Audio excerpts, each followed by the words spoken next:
God, or your Lord, or the one you trust, is the one to help you out. One day, Jonah was walking. When the situation became worse, and once they held him up to find out, they asked him about his Lord.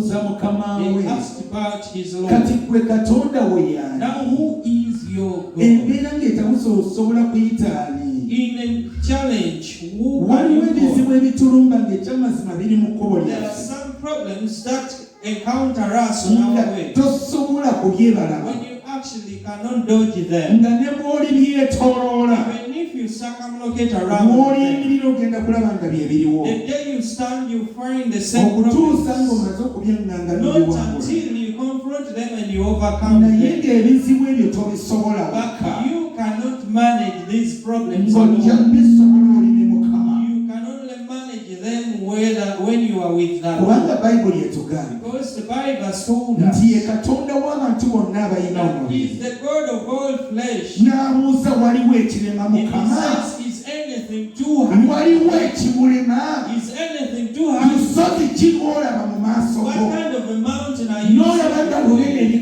And you see that it is bigger. There is something that comes and you feel like you look outside and you see that you're standing alone. You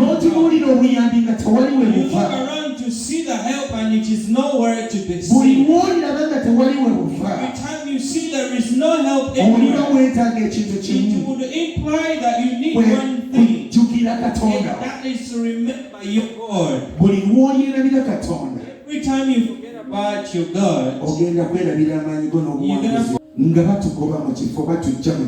they were relocating us from here.